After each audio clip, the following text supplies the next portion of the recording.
Fit Party Me community, it's Coach Des. Hope you guys are having a great Friday. It's actually Fall Friday today because I feel like I don't know where you guys are, but it feels like the weather here is definitely getting more fall, and I love the fall. All the fall scents, the flavors, it's an exciting time. So, and yesterday we had rain, so I'm actually excited that, knock on wood, it's not raining right now. It just was so dismal yesterday, and so it was kind of depressing. I was like, oh, rain again, rain again. It's been raining so much this season, so hopefully we'll have some nice, crisp, cool fall days without any rain. So today I wanted to get together with you guys to talk about my series called Becoming Friends with Failure. So you may have read that and said, why the heck would I want to become friends with failure? I want to avoid failure like the plague. And I mean, that is a natural reaction because nobody wants to fail, right? When we grow up, people want to achieve things, they want to win, they didn't want to feel like a failure. But I'm going to tell you right now, you have to become friends with failure. And that might sound like a really odd thing to say.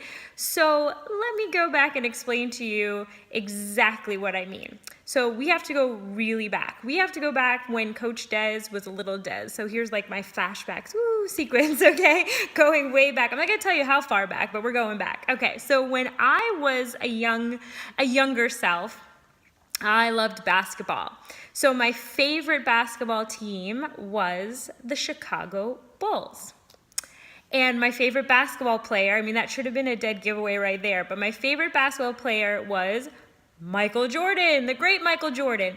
And when I was younger, I just remember watching games with Jordan and just getting, it was so exciting to me because I just felt like Jordan never missed a shot. I was like, get it to Jordan. He'll make the winning shot. Jordan can fly. I just felt like this man was like Superman, like he was a superhero to me. And it's so funny, when you're younger, you just have these idols that you just look at them like, oh, they can do no wrong. They never miss a shot. They never fail. They're awesome.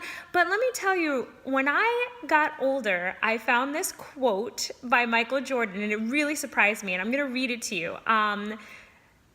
Here, let me read it, and then I'll tell you why it surprised me. So this is a Michael Jordan quote, and I found this when I was older.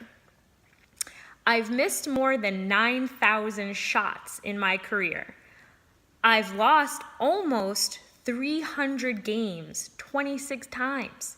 I've been trusted to take the game-winning shot and missed. I've failed over and over again in my life, and that is why I succeed. Now, when I first read that, it was hilarious because I was shocked, thinking there's no way Jordan missed that many shots. Come on, that's crazy. But see, it's all a matter of perspective because when I was younger, I just saw him as this guy that never missed a shot. But the reality of it, nobody's perfect. Of course, as an adult, I know, of course, Jordan missed a shot, right? He missed many shots according to this quote.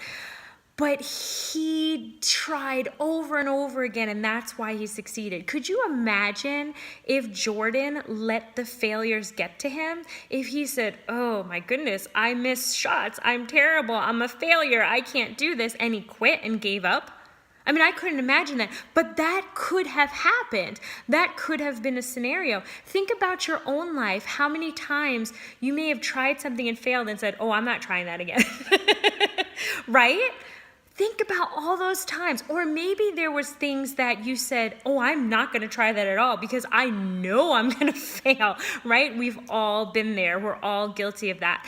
But I'm telling you right now, if you want to succeed in this world, no matter what it is that you want to do, maybe you do want to play basketball. Maybe you want to be a singer. Maybe you want to be a teacher. Maybe you want to be a writer. It doesn't matter what you want to do. You can do it, right? But you have to work at it because I'm going to tell you right now, there's going to be failures on the journey. Failures are a part of life, especially if you're trying really hard to achieve this goal. The closer and the more you work to that goal, the more chance you're going to have of reaching a roadblock, coming to a failure. And if you're going to be the type of person that's going to say, that's it, I quit, you're never going to reach that goal. So let me put this into a little more perspective for you, because I bet you that there's people in your life that you look up to and you're like, wow, she's so successful, or wow, everything seems to work out for that person. And you don't know what happens behind closed doors. You may be surprised when you talk to that person. They might say, oh, well, let me tell you the road that it took me to get here. The road was not easy. And I actually want to bring up some people that I'm pretty sure that you know. So this is from the businessinsider.com. So I did a little bit of research, and I was just curious to see about people's failures in their life. And some of these people are like the most successful people. You will definitely know them. So let's start with the first one on my list. Walt Disney. Sound familiar? Yeah, I think so. So Walt Disney apparently was fired from the Kansas City Star. Now listen to this, because his editor felt he lacked imagination and had no good ideas. Now, I don't think there's anybody in this world that associates the word Disney with a lack of imagination, right? I don't think anybody can do that. So think about what if you were Walt Disney? First of all, being fired from a job, I'm sure didn't feel good. And I'm sure he felt that. I'm sure he was like, wow, I got fired. This sucks. Oh my gosh, I was told I had a lack of imagination. Now, he could have took that and said, you know what? My editor's right. I don't have any imagination, so I'm not going to do anything that's creative because I have no imagination. That could have been one direction he went in. But instead, I feel like he took that to fuel him and said, oh, really? You feel like I lack imagination? And look what the man created. Look at all the imagination and magic that is associated with Disney, right? So just imagine if he had gone in the other direction, none of that would have happened. And I'm sure creating Disney, if you actually go further and dig, I'm sure that was not an easy road. Right? Because it's not easy. It's not easy to achieve goals. But if you stick with it, the end result can be magical, right? Let's move on to someone else. Oprah Winfrey. I think everybody knows who Oprah Winfrey is. So listen to this. Oprah Winfrey was publicly fired from her first television job as an anchor in Baltimore. Get this. I almost fell off the floor when I read this. Because she was getting too emotionally invested in her stories. Yes. So anyone that has seen Oprah in action, she gets emotionally invested. And to me, I think that is fantastic. She is someone who's so empathetic. When she's talking to someone and she's doing an interview, I mean, she's not afraid to shed those tears with that person. It's like she is with you. You know what I'm saying? She's going through what you're going through. She's empathetic, she's reacting, she's emotionally invested with you. And that's what makes her so amazing to watch. So to know that someone that her editor had told her, it was her first television job as an anchor. So to know that she was fired because she was getting too emotionally invested, I mean, it was like shocking to me, because that's what makes her so special, that she does have this wonderful emotions involved, and she wants to help people. So look what she did with that. She could have said, again, another person that was fired could have said, oh, I was fired, well, I guess I can't be too emotionally invested in things, and I just kind of have to do it the way that people want me to do it. And I'm glad that she took her own and went forward and did the things the way that she wanted to do it. I mean, that is very powerful. So way to go, Oprah. Let's talk about the next person.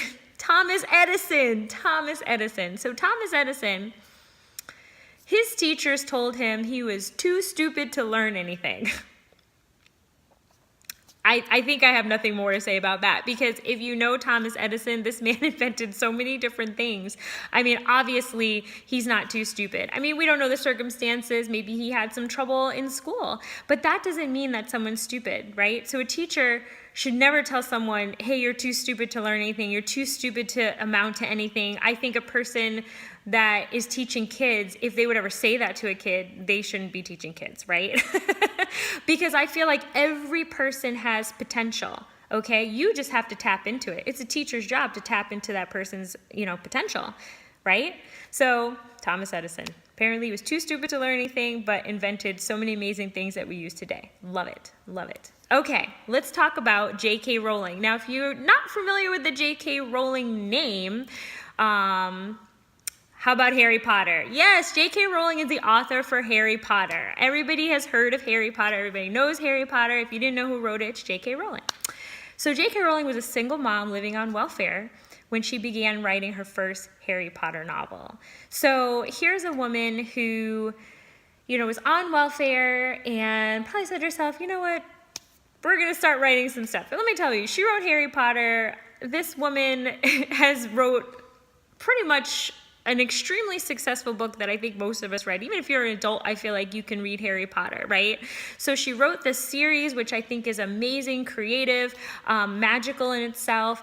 The movies came out, which were great, and I also think that they have figures. I think there's also stuff with theme parks going on. So, this was like monumental. So this is someone who said, you know what, I want to do something and I want to, create something magical. And she did it, and I think that's really great that someone just said, hey, you know what, I'm going to do this and I'm not going to let anything stand in my way.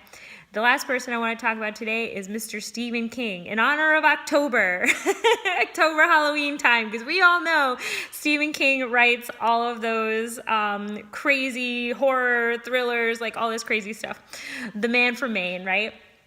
So this was an interesting fact. I actually never knew this. Stephen King apparently grew so frustrated over his attempt to write Carrie. So if you guys remember Carrie is the one, where they unfortunately threw the pig's blood on her and she had like this telekinesis stuff, all this stuff that she could do with her mind. And so he was so frustrated over this book. So he wrote the novel, kind of was like, ugh, I don't like what I wrote. And he threw away his early draft. Threw it away. So guys, this is why you have to have a good woman in your life, because his wife Tabitha, yay Tabitha, found the manuscript in the trash and took it out. So she probably was like, hey, hon, this is great. Give it a try. You never know what's going to happen. And it looks like that manuscript sold over 350 million copies. And I don't think there's anyone out there who doesn't know the Stephen King name. His books, I read his books growing up. His movies, and now he's kind of getting a reboot because his movies are getting remade. So we had It was just remade, and I think they're also doing a Pet Sematary. I know they've had several remakes of Carrie. So he's kind of getting a reboot right now. They had that show that he did with J.J. Abrams, Castle Rock, that we just watched. So Stephen King. I'm so glad, Tabitha, that you took that manuscript out of the trash and encouraged him that, hey, this is a good story, go with it, so that's really great. So just think about all these people. These are names that you've at least heard of, and these people have had failures. And I think with Stephen King, what that failure is I feel was judging his work, right? And we're all our own worst critics. How many times do we do something in our life that we're like, oh my goodness, I didn't really do that well, or I don't like this, and then someone else might like read it or like listen to us and say, hey, this is really good, right? So we're our own worst critics. So I think that's a really good example of how we can be our own worst critics and how we can feel like a failure and want to give up. And in his case, he had someone in his life that was, there to motivate him, which I think is important. Growing up, I was always the type of person that was like, I didn't really want to share, certain things with people, and I kept a lot of stuff inside, to myself. And, I always thought like, oh, I don't need a coach, or I don't need this, and I just feel like once I stepped out of that shell and I actually started letting people in and, got involved with coaching, it really is great to have a community of people that support you, because sometimes you need that. Sometimes you're just not at that level where you can support yourself. So you need that help. So to have like what I like to call like your circle or your tribe, fill it with people that are going to motivate you. Fill it with people that are successful and ask them their story. Tell them, hey, I see that you're really successful. How did this happen? Like, tell me about your failures, because I think you'll be surprised to see that, as we saw, some of the most successful people in this world have failed over and over and over again. But the common theme is that they didn't give up. And even though Stephen King threw that out, he had someone that motivated him to say, hey, don't give up, and that's why we're here. We're here to tell you, hey, don't give up. It's not an easy road. Becoming friends with failure is not an easy thing because, again, as I stated at the beginning, when you hear the word failure, you want to stay as far away from that as possible. But I encourage you, invite it, become friends with it. Know that it's going to happen and be prepared and just be like, you know what? Failure, you can't get me down. It's like that old Aaliyah song, back in the day, dust yourself off and try again. No, I'm not going to sing it. I could, but I won't. But, it's like that song, dust yourself off and try again. If you fall, if you fail, get back up because it's when you stay down that the failure has won, okay? As long as you get back up, it's okay that you failed. You hear me? It's okay that you failed as long as you get back up. If you fail and you don't get back up, then you failed, right? And okay, you might not be able to get up right away. This is not like a springboard. Some of us can just say, okay, I failed, I'm getting up. Some of us might take a little longer, okay? So we really have to practice this. This is something that we have to do daily. This is gonna be a mantra. I wanna tell you a quick story that somebody told me. I call it the story of the baby. So someone once told me, when a baby's learning to walk, right? And that baby falls down, what is our reaction to the baby? So I'm thinking about them like, oh, okay, we help them get back up. We encourage them. You can do it. Come on. You smile, you laugh, and this and that. That's exactly right. So then the next question was, so why then, when we fall ourselves, why do we not encourage ourselves to get back up? Why do we rather sit there and say, I'm a failure, I failed, I can't do this, I'm terrible, right? That's our reaction to ourselves. We're our own worst critics. We're mean to ourselves. We could be really mean to ourselves. So we have to get into that mindset, like, we wouldn't do that to a baby, right? To a baby that fell. Or, I talked about, we have a new rescue dog. So, we are in training classes. Betsy and I are in training classes together. And they talk about positive reinforcement. This is not like negative training. This is positive reinforcement because you are encouraging your dog to do the correct behavior. And that's what we should be doing with ourselves. We should be positively reinforcing ourselves, not beating ourselves up. And again, I know it takes time. I'm my own worst enemy, trust me. I beat myself up all the time. But you've got to work at it. You've got to work at saying, okay, I'm not going to immediately go to that place, that negative place where I'm going to tear myself up. I'm going to go to that place where I'm going to build myself up, okay? So here's some homework for you this weekend. This is going to be fun homework. So I want you to think about people in your life that you feel are successful, maybe people that you look up to. And again, this doesn't have to be famous people. This could be somebody in your circle that you're just like, wow, she seems to have it all together. She's got a good career. She's doing really well. She's raised 3 kids and, how did she do it? And I guarantee you're gonna learn some things. If they're open to really share with you, you're going to learn some things that are going to surprise you. They're going to talk about the times when they were at their lowest of their low and they didn't know if they were going to make it, if they were going to move forward.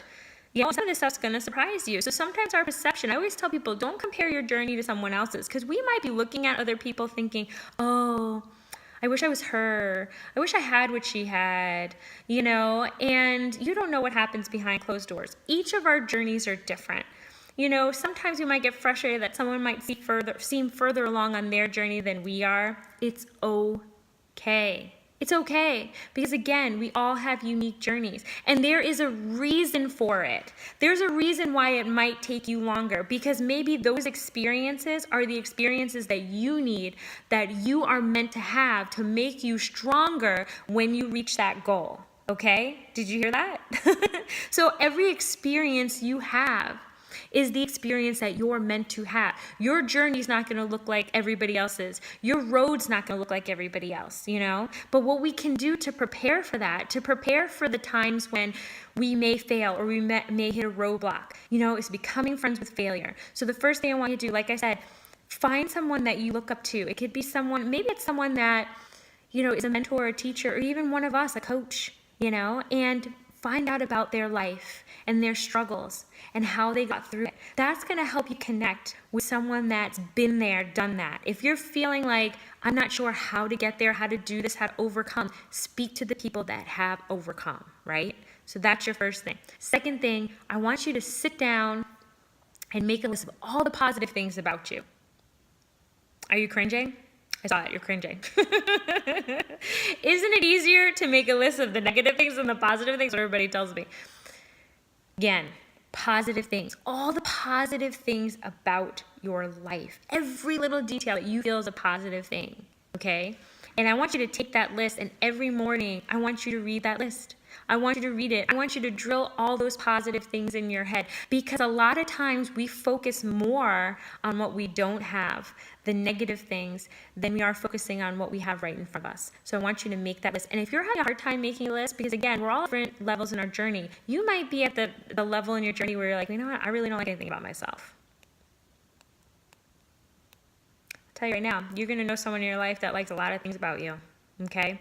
Don't be afraid to reach out to your parents, your friends, your peers, your mentors, and say, hey, you know what do you think are my good qualities? You know, and write them down. And I want you to read this mantra every morning so that you get in a habit of knowing that I'm awesome, I'm strong, I can do this, you know? And then when that failure happens, you're prepared for it. And you could say, oh, okay, snag in my journey. It's not a deal breaker. I'm moving forward because I'm focused on my goals. You know, this is how it is when you're on a weight loss journey. I'm going to tell you right now, the road's not an easy road. You know, you can make it fun. You can do all these wonderful things, but the fact of the matter is there's going to be roadblocks, because life is life, right? We can only control what we do. We can't control what happens around us, okay? But what we can control is being prepared for that, right? So being prepared for the roadblock, being prepared for the failure, dusting ourselves off and trying again, right? And that was my last point.